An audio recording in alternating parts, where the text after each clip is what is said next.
What's going on, guys? Welcome back to another episode of the 3 to T series. As you may be able to tell, got some new equipment out here today, testing out a new mic, and I'm testing out a new camera. Just so, again, like I mentioned, trying to get things kind of situated here for not only recording back here, but also live streams. I did a quick test. This is a 2K web camera, so slightly less than the 4K I usually use. It seemed like it was not ideal on the test I just did. On the range before, but we're going to give it a go, and then maybe you have to bear with me. Maybe after I go inside and look at some of these videos, if I can figure out maybe a few tweaks within OBS or how the camera's going into the computer or whatnot. But bear with me with that. Hopefully everything looks at least watchable.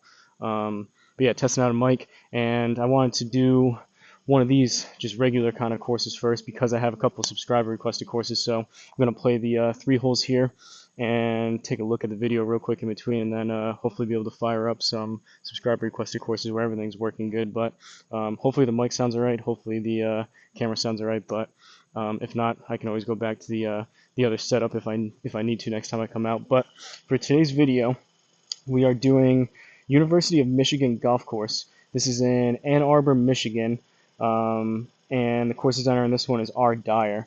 So again, 3 to T series. I'm attempting to play every single course within GSPro eventually. It's going to take a long time, but I'm going to try to do that by playing the first hole, the 9th hole, and the 18th hole on every single course. So keeping these a bit shorter. I know I did a little bit of talking there at the beginning, but let's take a look at the first hole flyover, which is a par 5, 540-yard hole. Got the Michigan tee markers there. Looks like a acorns came down. Relatively straightforward hole. We got a bunker up there on the left.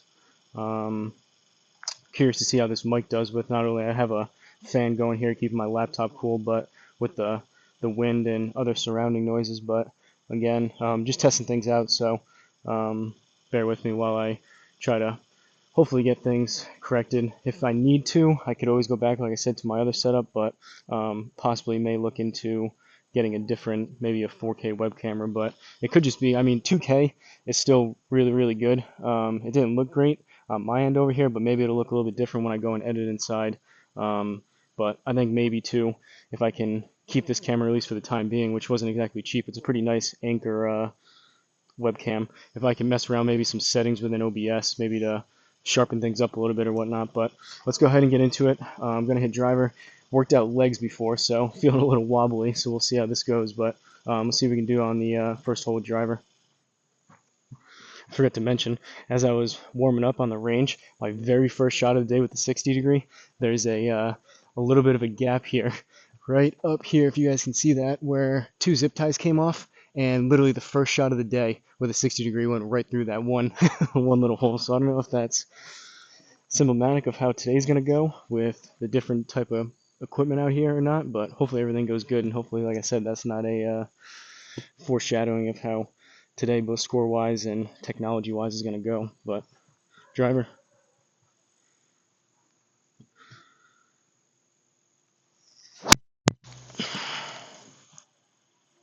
Toey. It's going to be up the right. Oh, and I forgot to aim. What am I doing? I didn't even look. I'm all focused on the different equipment and whatnot. I forgot to aim up the left to account for my baby fade. So off to a not ideal start, but we'll take a look of what we got left. This net is on its last leg over here with the this base net. And where did that ball go? Oh, back here. All right.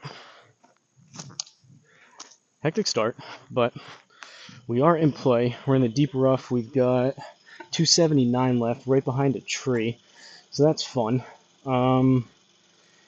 Honestly, I'm just gonna blast 3 wood up there, and I know out of the rough it's a dynamic penalty of 21%, so there's no shot we get it even close to the green right now, but I'm just trying to hack it out of here, and hopefully GSPro suggesting 3 wood. We'll see if I can even get out of here. Again, like I was starting to say, it's a dynamic penalty out of some of these, so obviously out of the deep rough, if you're in super thick grass, you usually wouldn't be able to hit 3 wood. You need something with more loft to get it up and out. So with a lower launch angle coming from the R10, this may penalize me even more, but let's see if we can get out of here with the 3 wood and hopefully back into a manageable spot.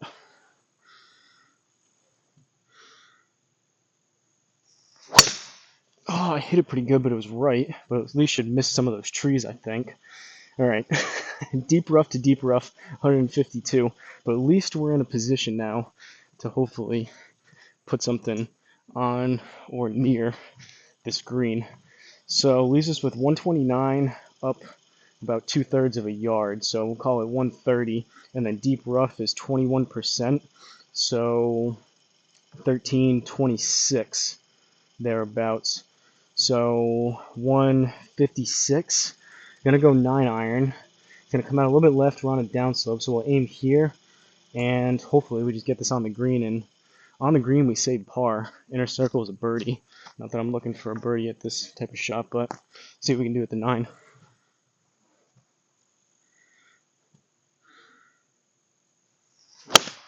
Oh, I thinned it, but it should be pretty straight. We'll see. I think that thin launch penalized us even more. That was 20% out of there. That wasn't hit great. What was the carry from the Garmin? Was 140, and we only got 107 out of the game. So that actually probably, obviously I didn't do myself any favor not being in the fairway by any means, but in the deep rough, that probably would have actually been manageable and worked out all right if we were just in the fairway. But that's what I get for going from deep rough to deep rough. And now we go from deep rough to greenside bunker. So 29 or 19 yards rather, up a yard, so 20, and then greenside's going to play 25%. So that's going to be another 4 or 5 yards. So looking at about 25 total. We're on an upslope, not much on the sideways lie, which is good. So I'm going to try to land this right in the neighborhood of about 20 with the 60 degree. And we need the inner circle to save par here.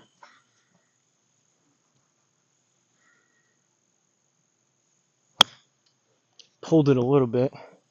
We're out. Sit there. Stay.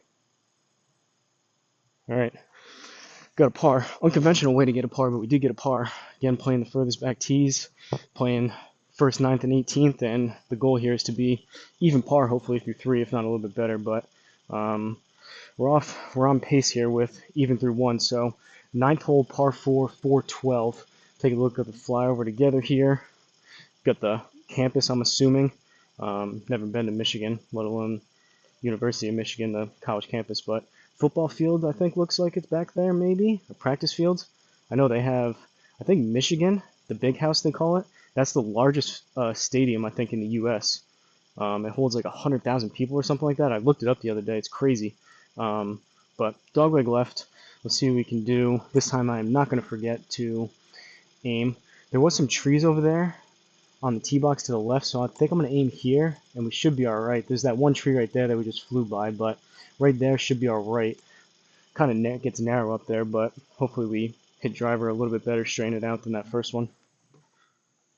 I'm half expecting either the audio or the video just to completely not work on this first test run with the new equipment, but I can manage if the quality isn't quite as good as it was in some of the other videos. Maybe I can adjust that, but as long as everything, you can actually see me swinging, even if it's not the clearest, most sharp picture in the world, and at least hear me on top of seeing the gameplay. At least it'll be in a step in the right direction.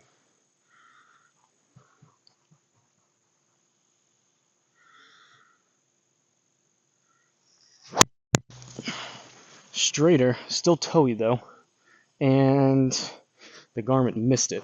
That one felt like it would have been a baby draw, and we aimed left, but it wasn't the quickest in the world, so we get a free mulligan out of it. Not that that was horrendous, but that one was pretty much honestly the same spot as the other one, just a little bit toey.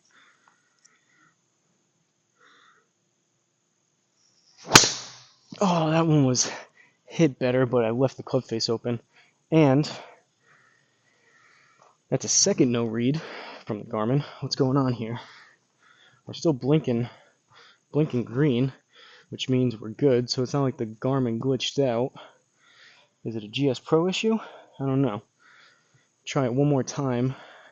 Usually, sometimes, every once in a while, the R10 just completely freezes up and it's just a solid red light. So all you have to do is just turn it on, turn it off, and turn it back on, and it resets. But it's blinking green, so why those two didn't pick up, I'm not sure. Number 3.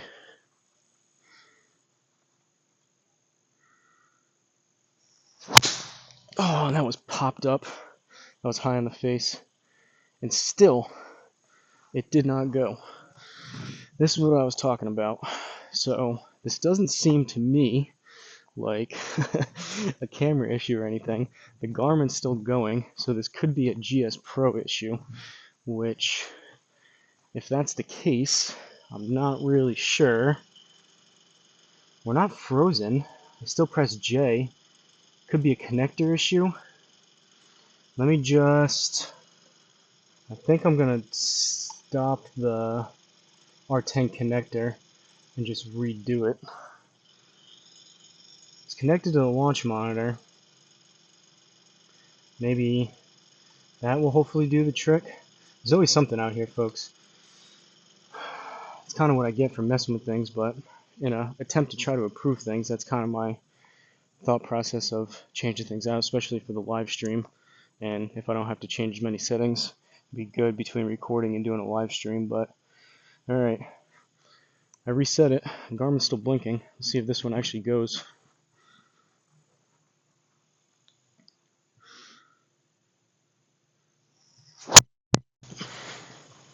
There we go. Alright, that was strange. Never had to reset the connector mid-round before, but maybe that'll become a thing, I don't know. So, seems like a sizable fade, but I don't know if there was some downslope there. 104, 152, we got 289 out of it. 249 from the Garmin, 275 in the game, so there must have been some downslope, but not horrendous if I can just strain that out a little bit.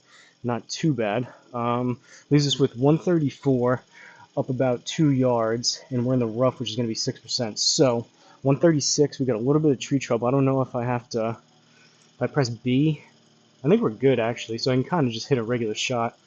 So, I'm going to come out a little bit left, which will probably be fine. I'll even go there just in case this, which it usually does, fade a little bit. So 136, and then 6% on that will be another 6-7 yards.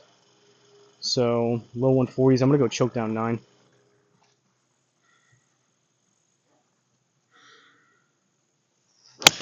Oh, that was so toey. That's going to be short left. And short left it is. Bad shot. Good read from the Garmin. Alright, now we get a bunker shot. Greenside bunker, 16 yards, up about 2/3 of a yard, so we'll call it 17. Rather at least get it there and be a touch long out of this, but we're on upslope. It's going to come out a little bit right, so we'll aim here, and 25% on that is going to be about 3-4 yards, so call it 20 total, probably in the neighborhood of about 17-18 in the air. Gets it done with the 60.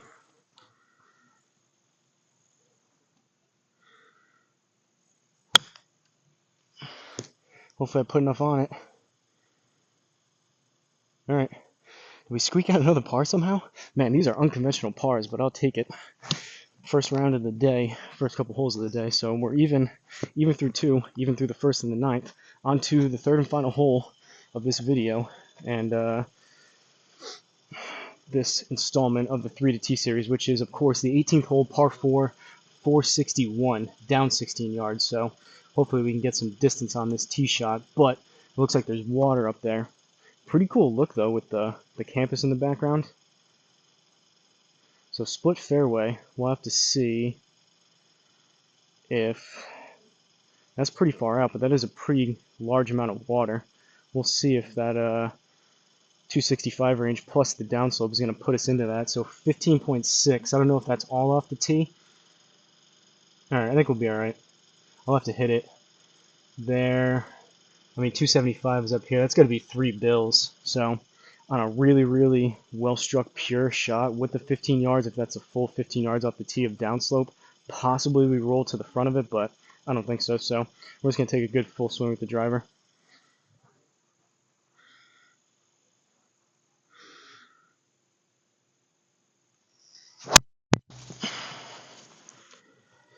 Toey again. Cliff face was a bit open. It's fading, but 106.8, 153 on the ball. We just skirted past that bunker, got held up into the rough, but 292, obviously that was It was hit a little bit better actually than the last one because we got a couple yards extra of carry and some higher ball speed. That was almost 154 on the ball speed according to the Garmin, which again, if you guys are new to the channel, I think that the club speed and the ball speed are a bit low that I'm getting from the Garmin, but in any event, 292 on the rollout leaves us with, this is actually not the easiest shot in the world, 170 out of the rough with water to get over and carry. Luckily, the pin's pretty far back there, so we're going to aim here, 170, and then the rough is going to play 6%, so 10% would be 17, half of that, call it 9. So we're looking at about 180 yard shot. I'm going to go 7-iron, usually play that to about 180, 185 total, so occasionally, if I really hit one good, get it up to 190, but I think the 7-iron would be good here.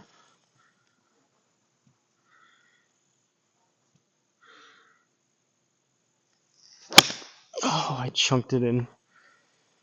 Toe pulled it left. Hopefully that is enough to get over. Barely. Stay there. Alright. Hit way down on it. Way off the toe. I hit like an inch behind that ball. That was a terrible strike, but luckily we put just enough on it to have it be dry. That was probably only about 150 and 148.8.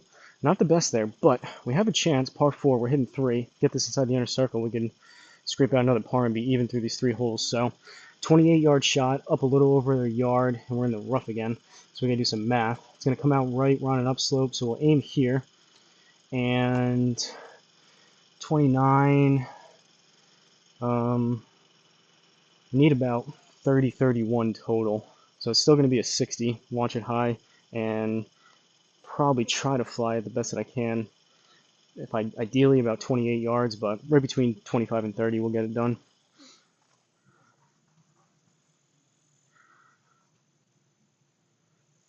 I pulled it. Might be too much. Sit. Alright. Not a horrendous shot by any means. Ooh, come back a little bit. Keep coming. I don't know if it's going to sneak inside the inner circle, but that's going to be a bogey. Alright, take a look at the scorecard. Unfortunately, with the camera going directly into the computer, I can't minimize the video like I usually do for you to see the left side of the scorecard, but it should just be cutting off the Hosel Rocket Golf name, but I'll read it out to you guys anyway. So, from University of Michigan Golf Course in Ann Arbor, Michigan, course designer on this one was R. Dyer. We ended up with a 1 over through 3 holes, so par on 1, par on 9, and bogey on 18. Not too bad. Driver, actually, I don't know. I mean, that was the first round, first couple real swings of the day, so kind of tough to draw any conclusions from those, but could have been worse, could have been better, would have liked to have been even through 3, but that's what I have for this one. Hopefully you guys enjoyed another installment of the 3 to T series. I am going to quickly kind of shut things down and take a look at this video to see if it's even usable and watchable, but I know from my test, unless something changes and it looks differently when I get inside, I think I'm either need to switch out the camera eventually, which not super enthused about dropping more and more money. I've spent a decent amount of money back here so far just trying to get everything to where I can record and have it look decent, so kind of just throwing money on top of money, but maybe eventually I'll look to get a different camera, if not change around some settings, but like I always leave you guys, don't forget to like, comment, and subscribe, and I'll see you guys at the next course.